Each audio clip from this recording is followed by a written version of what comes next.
Alrighty, BoobTube's another one of Keeps Cleeps. So the George Galloway shit show continues. I don't even think I've touched base with how Sky News is framing this yet. Being News Corp, aka Rupert Murdoch's baby, just like Talk Sport and Talk TV. Let's have a wee shifty. It's always funny to see how they spin it. Well, meanwhile, one of the most controversial pro-Palestinian supporters here in this country returned to Parliament. Order, order. Will members wishing to take their seats please come to the table? Oh, he'll be happy because he was the dude that facilitated the sabotage of the SNP vote to call for an immediate ceasefire inside Gaza. I'm sure he's happy Galloway's rocking up in the house.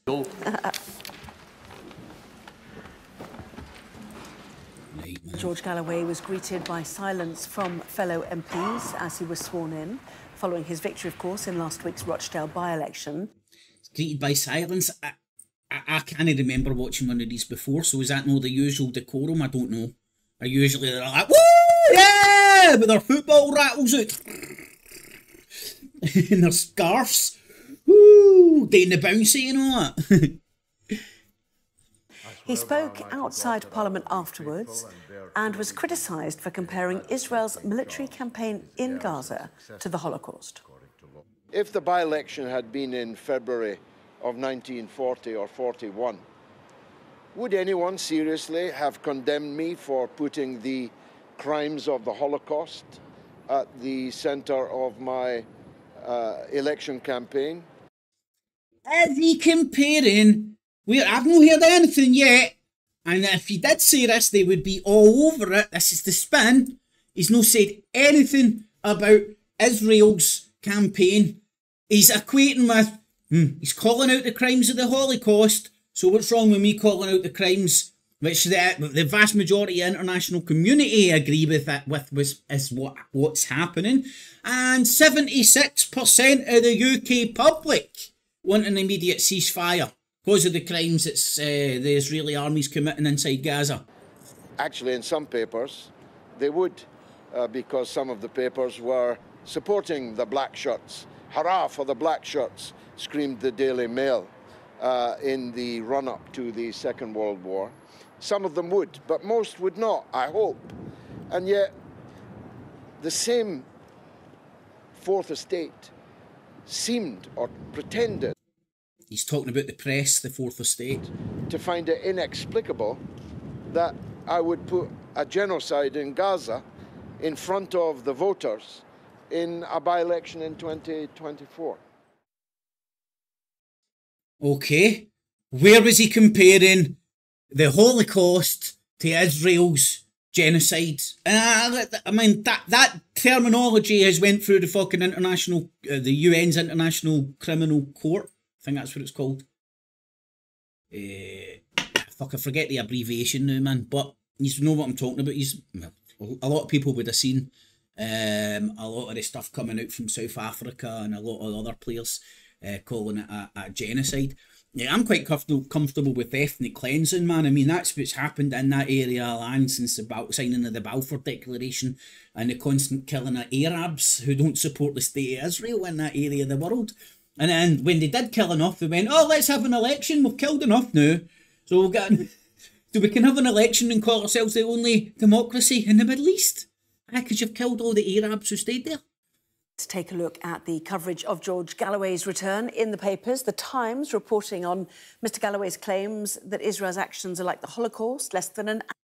Didn't say Israel's actions are like a Holocaust. He said, in 1940, would anybody have a problem with an MP running a campaign and pointing out the crimes of the Holocaust that was going on inside Germany? And now he's saying, what's the problem with me running on a campaign nowadays with the Gaza, the Holocaust that's going on inside Gaza? He's not equated both of them. He's talking, why is it okay to criticise that Holocaust and not this one? Or genocide, I think he explained it as, didn't he? Genocide. Hour after being sworn in as MP, while the Eye reports that the new Rochdale MP wants to unite with former Labour leader Jeremy Corbyn to create an anti-Starmer alliance.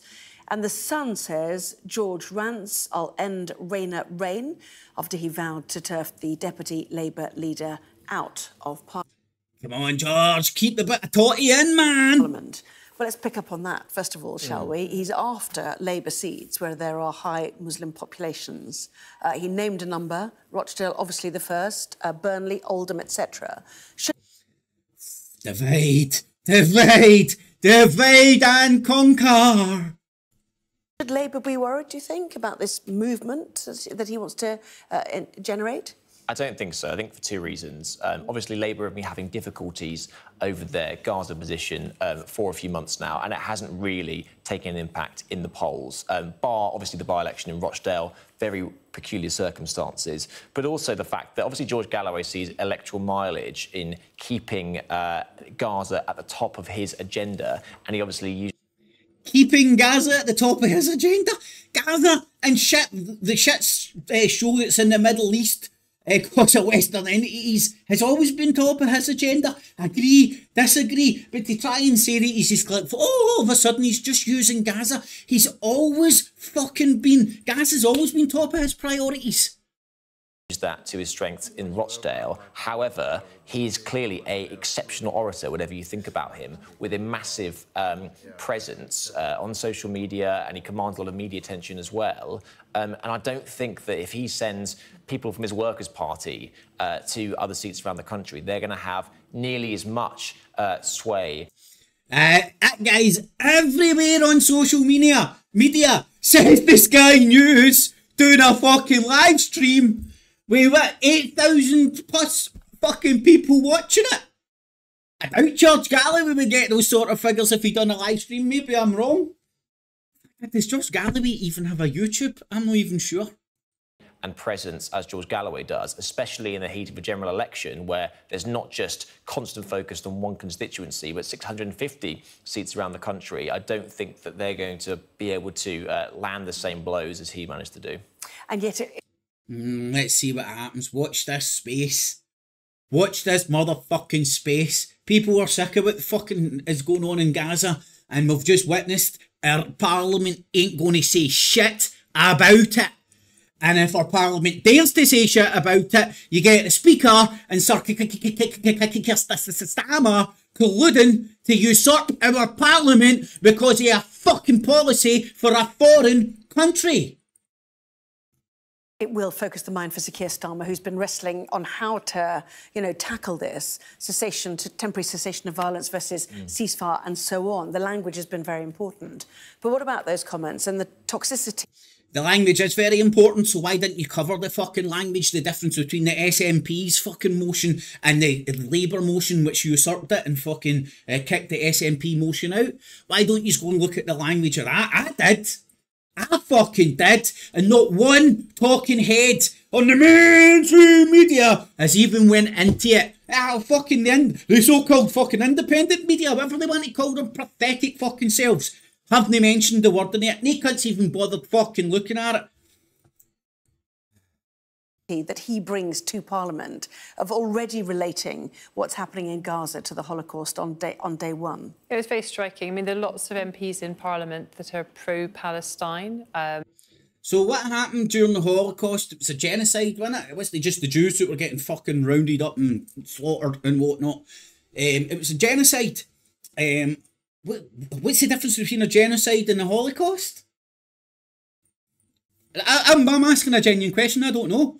And I could even go back and listen to that again. Did George Galloway actually say the Holocaust? Or did they say genocide? And he said what was happening in the 1940s and stuff in the run-up to World War II. I'm pretty sure he didn't mention the word Holocaust.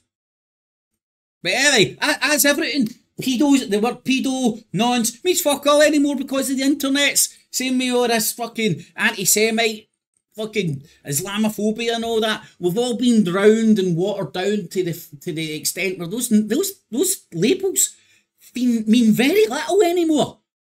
Because they just get thrown around like fucking confetti. And probably vast majority of them are very concerned about what they're seeing on the ground in Gaza and whether that's a proportionate response by Israel. Scottish. Told you we rule the world. I told you we rule the world. Up here we've got all our own news organisations, right? And I get upset when a Yankee Doodle Dandy is the STV reporter for down in Westminster. Why is there a fucking Yankee Doodle Dandy fucking on STV? Scotland Today, sitting down in Westminster reporting fucking for Scotland.